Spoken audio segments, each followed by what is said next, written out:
The sound came sharp and wrong, a wet crack that split the mountain air. Then a woman cried out, low and broken, like breath torn from her chest. High on the shoulder of the Colorado Rockies, a man stopped mid-step. Snow dust slid from a ledge. Pine boughs stilled. He listened again. Another strike, another sob. His boots turned downslope without thought. The mountains had taught him many sounds: hunger, wind, death. This one was different. It was cruelty, and it was close. Below, the sun burned copper against stone, and somewhere in that light, someone was being hurt, who would bleed before nightfall, and who would not survive alone. They called him Caleb Holloway, a name passed quietly between trappers who rarely saw him twice. Caleb lived where trails gave up, where the ridges grew too steep for wagons and the silence pressed heavy as snow. He spoke little, needed less. The mountains were not empty to him. They were precise, honest. If you listened, they told you what would kill you and what might let you live. He moved now like part of them, down shale and through spruce. No sound, no rush, only purpose. The cabin appeared suddenly, squatting in a clearing like something ashamed to be seen. And beside it, in the dirt, a woman lay curled around herself. A man stood over her. He held a hickory switch, worn smooth by years of use. Each time it rose, it whistled. Each time it fell, flesh answered. The man's face was hard, pale with certainty. Not anger, conviction. "You brought filth into my house," he said, voice steady.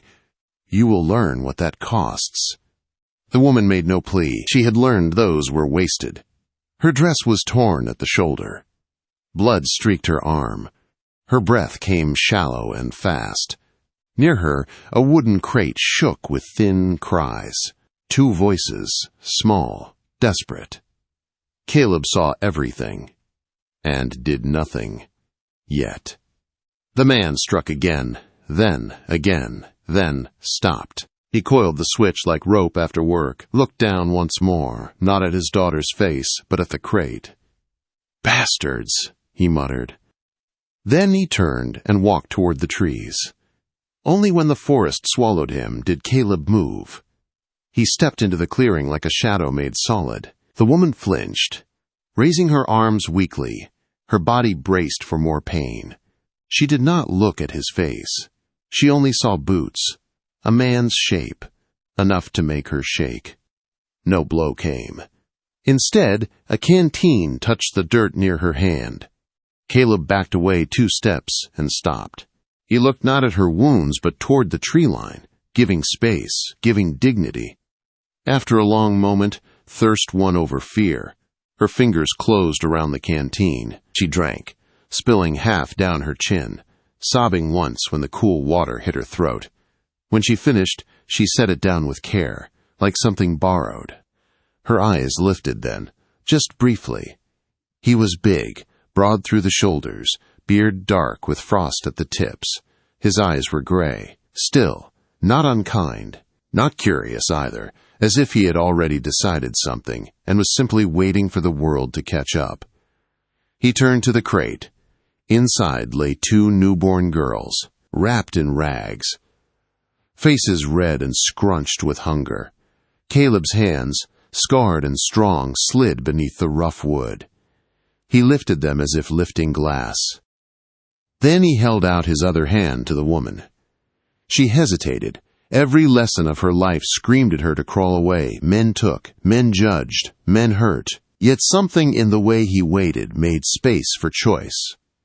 Her name was Eliza Boone, and she was very tired of choosing pain. She placed her bruised fingers in his palm. His grip was firm, careful. He pulled her up without jarring her back, steadying her when her legs buckled. She swayed once, then stood. They left without looking back. The path he took did not look like a path. It twisted through rock and brush, vanished, reappeared. Liza stumbled. Each time, his arm was there. Silent, solid. He carried the crate in one arm, never tilted it, never rushed. They reached a hidden fold in the mountain where stone opened into shadow, a cave, masked by laurel and thyme.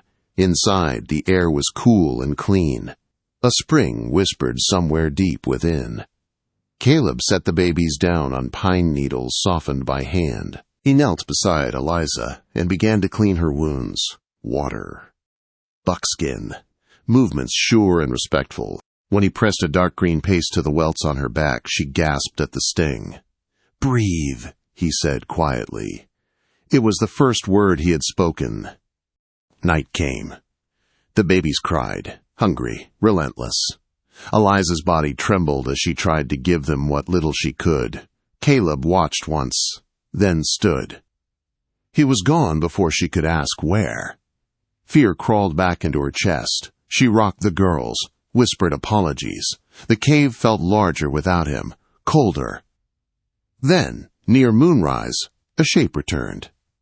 Caleb led a small cream-colored goat on a braided rope. He moved slow, calm. He spoke to it like wind through grass. Somehow, impossibly, he coaxed milk into a tin cup, warmed it, tested it, then passed it to Eliza. She laughed once, a broken sound, then cried. Days followed a new rhythm. He hunted, he gathered, he watched. She healed, she fed, she learned his silences.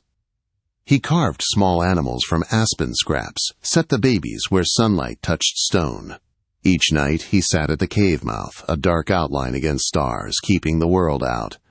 Eliza watched him when he thought she slept, this man of the high places. She had been told men like him were beasts. Yet every scar on her back had been given by her own blood, and every kindness by a stranger. As the moon grew round, her strength returned, so did thought. Questions, needs. She would have to go to town, to Ridgeway, for salt, cloth, soap. When she told him, halting and unsure, he listened, then nodded once. Before she left, he pressed a beaver pelt into her hands, soft, perfect, worth more than pity. She did not know then that town judgment would drive her back into the mountains, or that the peace she had found would be tested by fire and flood and blood. She only knew this. For the first time since her girls were born, she was not alone. And somewhere beyond the ridges, a past she had fled was beginning to stir. Morning came soft and pale, slipping into the cave like a careful guest. Eliza woke to the sound of water dripping somewhere in the dark. The twins lay quiet for once, their small chests rising and falling in uneven rhythm.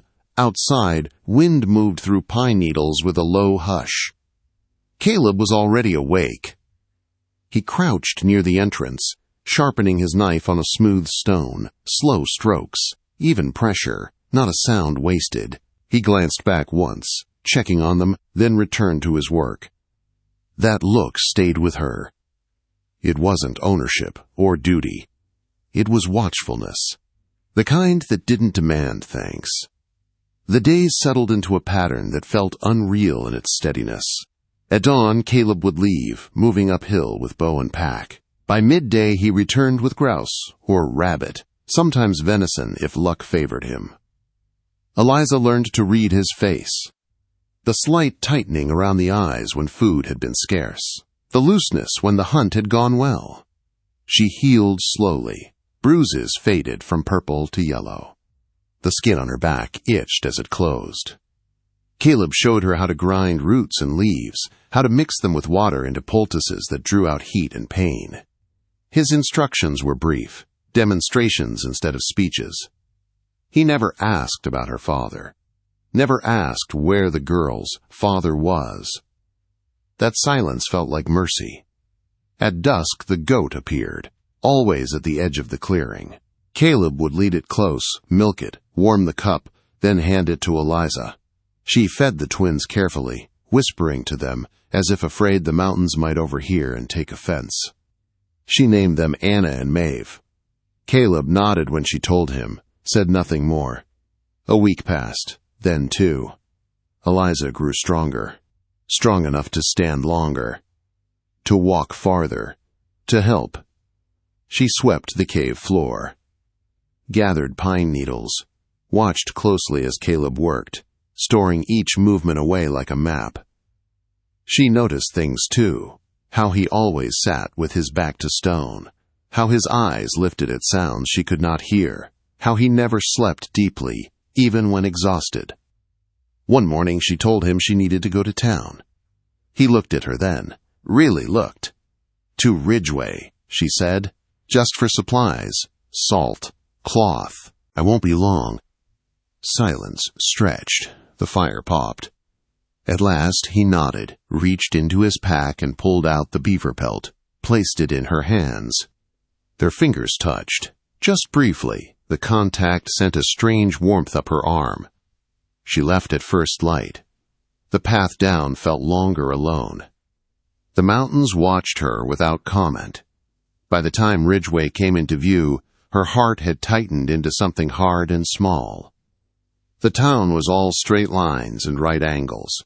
Wooden storefronts, muddy street, a church steeple cutting into the sky like a blade. Eyes followed her. She felt it before she heard it. The hush, the way women paused mid-sentence, the way men looked and then looked away. She stepped into the general store, breathing through her nose, counting steps. She laid the pelt on the counter. The storekeeper raised his brows. Surprise flickered, then something colder. Before he could speak, the bell over the door rang. "Why, if it isn't Eliza Boone!" The voice was sweet. Too sweet. She turned slowly. Martha Hale, the preacher's wife, stood with two other women at her side. Their eyes skimmed Eliza's body, her worn dress, her empty hands. "We were worried," Martha said, "after all that trouble, and now with children." Eliza said nothing. "Twins, I hear," Martha continued, "and no husband. Such a burden. Where is your father?" The question cut clean. Eliza's throat closed. The store felt smaller, air thinner. "I need salt," she said, her voice barely carried. Martha smiled. "Of course." "Charity is important." Eliza turned and walked out. She did not take the salt, or the cloth, or the pelt. She ran until her lungs burned and the town fell away behind her. Shame chased her all the way up the trail, whispering old words she thought she had buried. By the time she reached the cave, night was falling. Caleb was there, waiting. He saw her empty hands, her red eyes. He said nothing. Just took the canteen from his pack and handed it to her. She drank, then leaned against the stone and cried without sound. That night, the mountains held them close. The weather changed 2 days later. It began with light, a strange brass color coating the peaks. The air grew heavy. Still, insects vanished. Even the birds went quiet. Caleb stiffened. He packed fast, motioned for Eliza to gather the babies. They moved deeper into the cave. Through a narrow crack she had never noticed, it opened into a small chamber higher up, tight, safe. The storm broke like the sky had split. Rain fell in sheets. Wind screamed through the valley. The ground shook as water tore loose stone and soil. A roar rose from below, louder than thunder. Eliza held the twins close, humming through clenched teeth. The mountain trembled. Somewhere, something gave way. When dawn came, the world was changed. The clearing was gone, scoured clean. Mud and rock piled where trees had stood. The laurel curtain was torn away. And the goat was gone. Caleb found the tracks, large, heavy, ending in blood and churned earth. Eliza sank to her knees. Without the milk, the babies cried, thin, hungry. Caleb hunted longer, returned with less.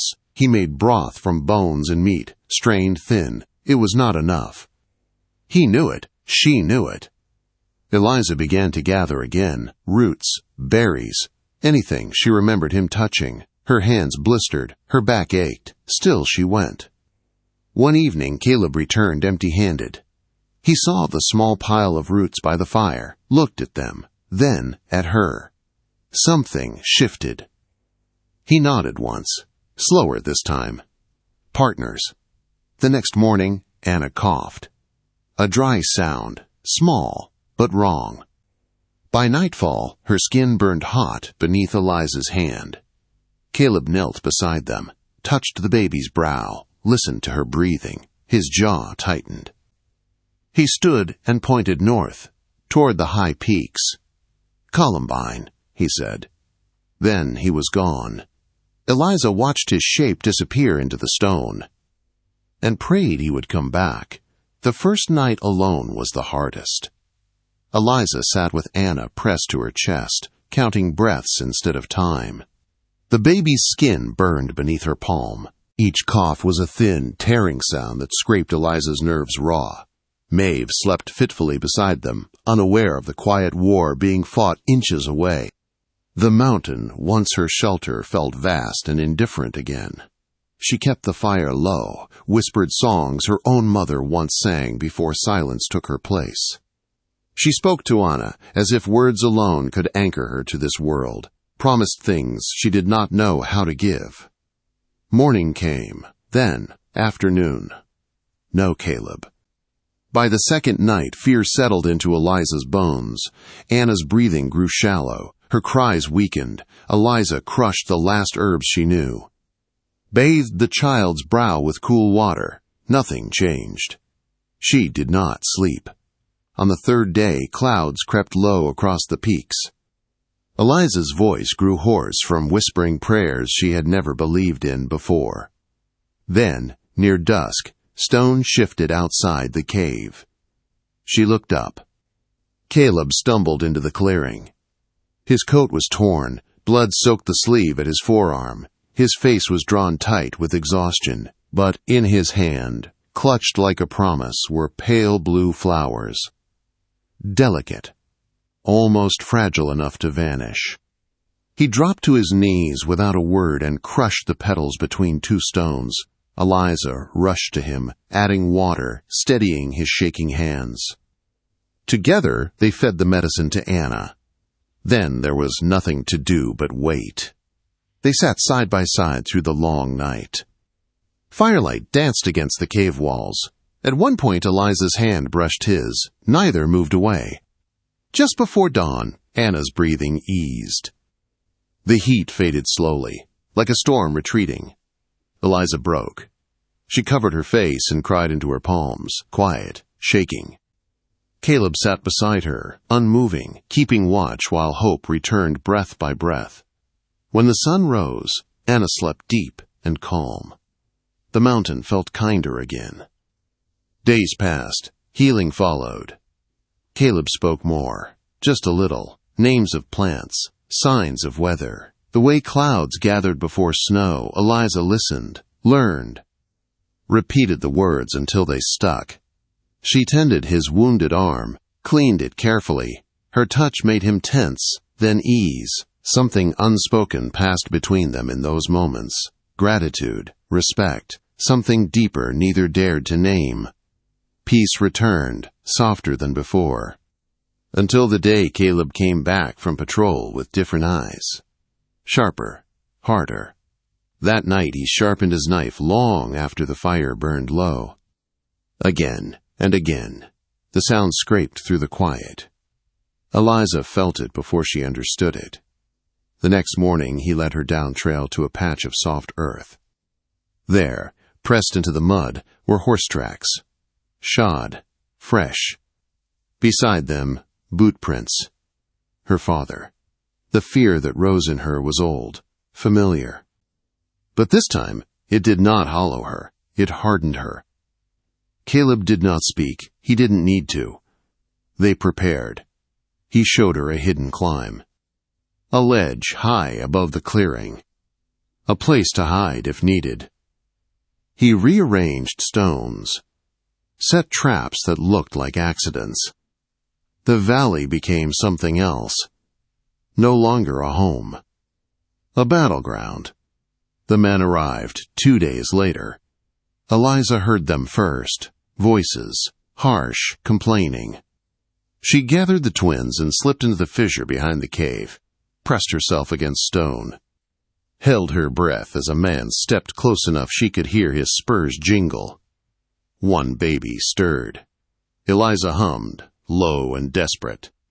The man paused, then moved on. When Caleb returned, she told him everything with her eyes, with the way her hands shook. He nodded once. That night, she went to him. "I won't run again," she said. He met her gaze, saw the fire there, the resolve. He nodded again. The next morning, they left the cave. High above, Eliza watched as her father stepped into the clearing, his rifle slung easy, confidence heavy on his shoulders. The hired man followed close behind. "Come out," her father called. "This ends today." The answer did not come from the cave. Caleb stepped from the shadows across the valley. Still, silent, unmoving. Her father sneered, ordered the hired man forward. The trap sprang. Stones fell. A scream cut short. The hired man lay pinned and broken. Her father raised his rifle. Caleb did not move. Something passed between them then, a truth older than words, the mountain choosing its own. Her father's hands trembled, his certainty cracked. He lowered the rifle. He fled. Caleb freed the hired man with cold efficiency, spoke one word. "Go." When it was over, he climbed to Eliza. She took his hand. The past loosened its grip at last. But freedom brought questions. That night, Caleb spoke of another valley, of people who live by different rules, where strength mattered more than shame. Eliza listened, and chose. They left days later. The journey was hard, but it was forward. When they reached the hidden settlement, smoke curled from chimneys. Children laughed by a creek. Women worked without watching her with narrowed eyes. Caleb told her story plainly. The people listened and accepted her. That evening, as the sun dipped behind the peaks, Eliza stood beside Caleb and watched her daughters sleep safe and unafraid. For the first time, she believed it. This was not the end. It was the beginning. The valley breathed differently than the high ridges. Eliza felt it the first morning she woke there. The air was softer. Not easy, but kinder. Smoke drifted from stone chimneys. A creek ran clear and steady, its sound weaving through the low murmur of voices and the knock of tools on wood. Life was happening. Openly.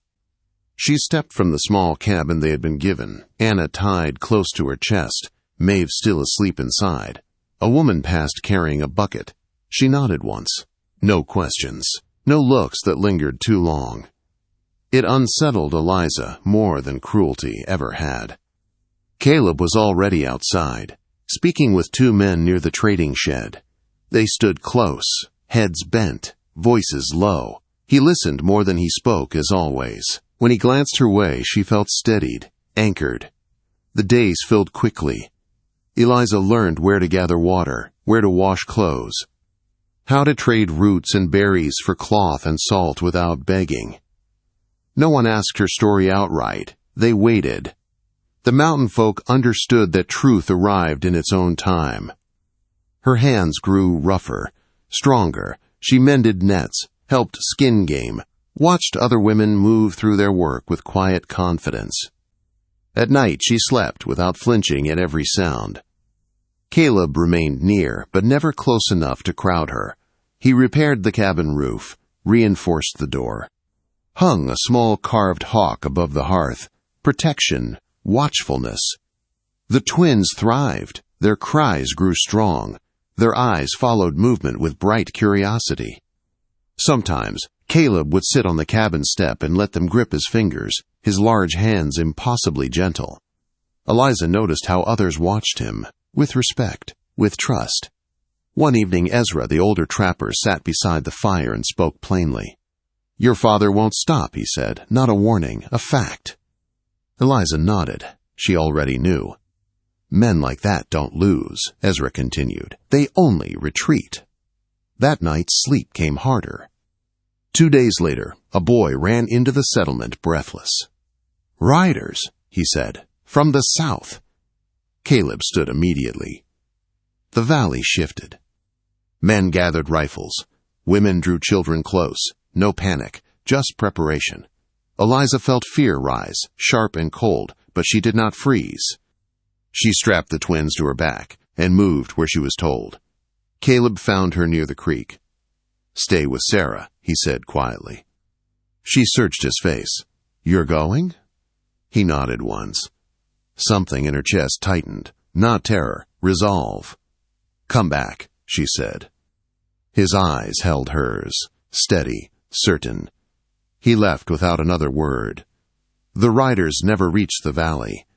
They were turned back at the pass, warned, watched. The message was clear. This place was not unguarded, not weak.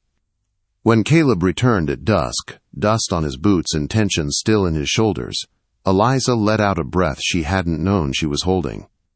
That night, after the children slept, she sat beside him by the fire. "You don't owe me this," she said softly. He poked at the embers. Sparks lifted into the dark. "I chose this," he said. The words settled between them, heavy, honest. Days turned to weeks. Autumn crept down the mountains. Leaves burned gold and red. The air sharpened. Eliza learned to read it now, to know when snow was coming, to prepare. She belonged. And yet, some nights, she caught Caleb standing at the edge of the valley, staring toward the high ridges, toward the place he had once called home, solitude pulling at him like an old ache.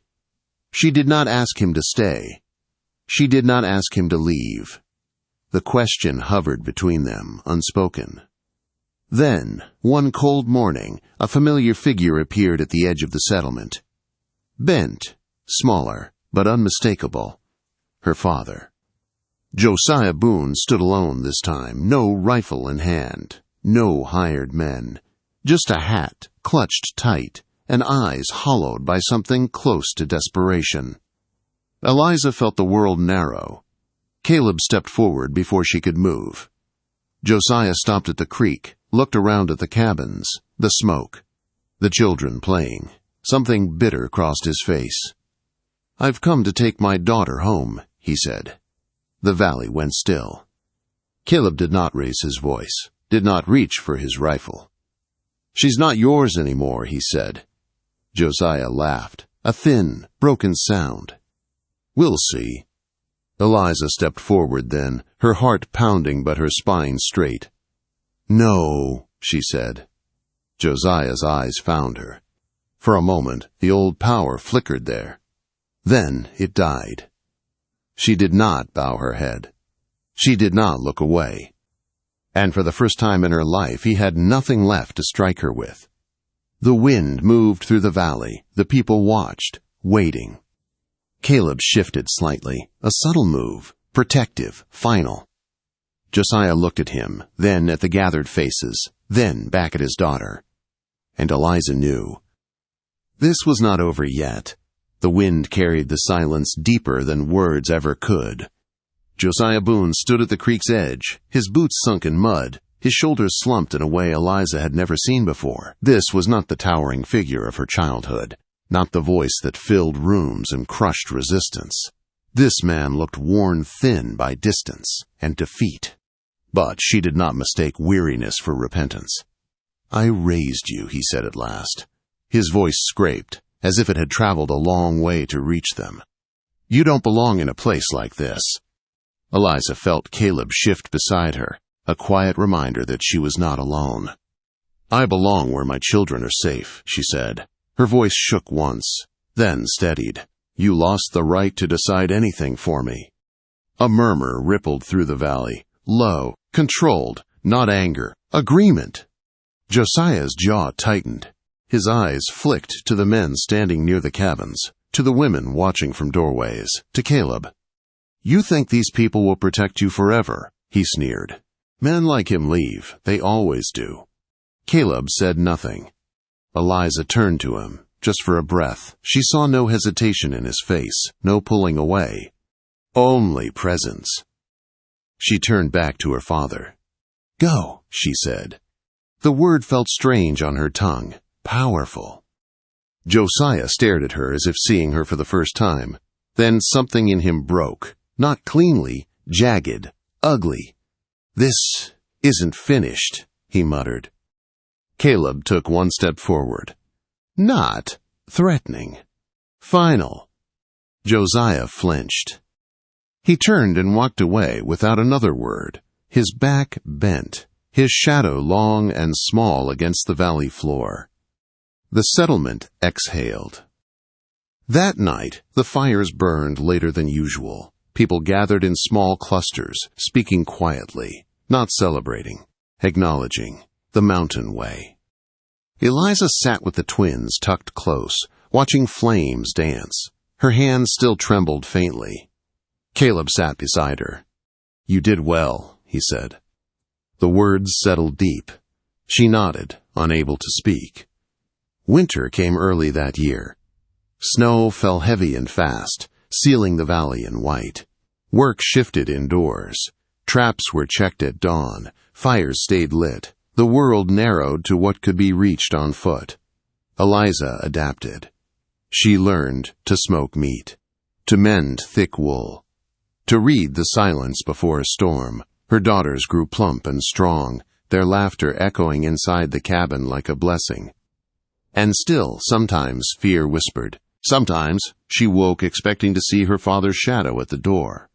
Each time, it was only Caleb, standing watch, quiet as stone.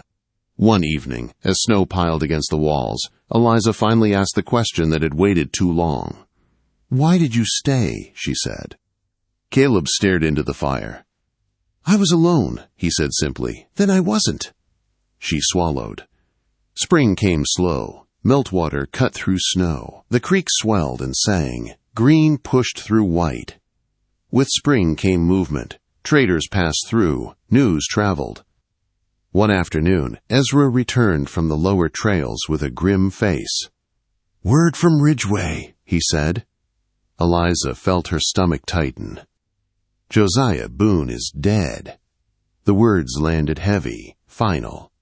A fall, they said, drink in ice. No one claimed the body. Eliza felt nothing at first. Then something loosened in her chest. A knot she hadn't known was still there. Caleb watched her closely. That night, she cried, not for the man he was, but for the father he never chose to be. Caleb stayed beside her until the tears ran dry. Summer returned warmth to the valley. Children grew fast. Anna and Maeve took their first steps between the pines. The settlement thrived. And slowly, gently, life leaned forward. One evening, Caleb stood at the edge of the ridge, pack at his feet. Eliza knew before he spoke. "I need to go," he said. "Check the high trails. Make sure they're clear." Her heart tightened. Old fears stirred. "Will you come back?" she asked. He met her eyes. "Yes." She nodded, trusted him, let him go. Days passed, then a week. On the 8th day, a storm rolled in early. Thunder cracked against the peaks. Eliza stood in the doorway, scanning the ridges. The mountain answered with silence. That night, the wind howled. And Caleb did not return. The storm stayed through the night. Wind tore at the valley like it meant to peel it open. Rain followed, cold and sharp, rattling against the cabin roof. Eliza did not sleep. She sat with the twins pressed close, listening for footsteps that did not come. Morning broke gray and heavy. Still no Caleb. Ezra and 2 others rode out at first light. They followed the high trail, the river bend, the narrow pass where rock fell easy after rain. Eliza waited, worked, fed the girls, waited again. By dusk, the men returned. They carried Caleb between them. His leg was bound tight. Blood darkened the cloth. His face was pale, jaw clenched against pain, but his eyes were clear, alive. Eliza's breath left her in a rush so sudden it made her dizzy. She ran to him, not caring who saw, not caring how it looked. She dropped to her knees and held his hand as they laid him down. A fall, they said, loose shale, a long slide. He'd crawled for hours before they found him. Eliza cleaned his wounds with shaking hands, set the leg as best she could, packed it with snow and poultice, stayed with him through the night. He woke near dawn. "You stayed," he said. "Always," she answered. The leg healed slow, too slow for the high ridges. Caleb knew it before the others said it. His days of walking alone above the clouds were over. Not forever, maybe, but for now. He watched Eliza move through the cabin, watched the twins crawl and laugh, watched the smoke rise steady from the hearth. The mountain had changed him. One evening, weeks later, when the pain had eased and the valley glowed gold in the setting sun, he spoke. "I don't need to go back up there," he said quietly. Eliza looked at him.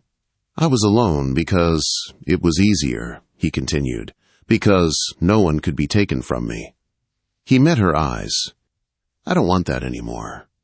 The words were simple. They shook her all the same. She did not rush him, did not answer right away. She stepped outside with him and looked over the valley. Children played near the creek. Smoke curled from chimneys. Life moved forward. "This isn't a rescue," she said softly. "I won't be owned, or hidden."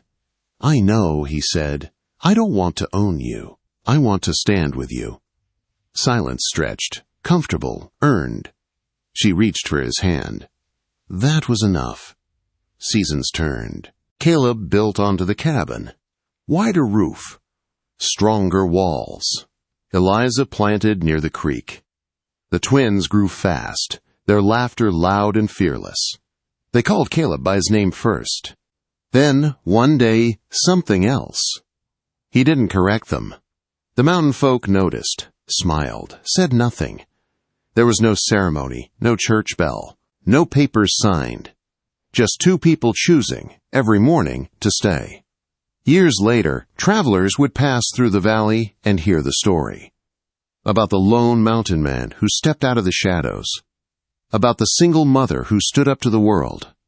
About how violence met stillness and broke. About how family was forged, not inherited.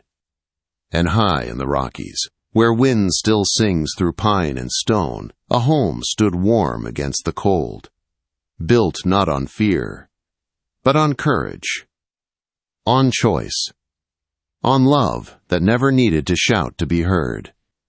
If you felt this tale in your heart, don't forget to like, share, and subscribe to Wild West Emotional Tales, where every story rides through the dust, the danger, and the kind of love that never dies. See you in the next tale, partner.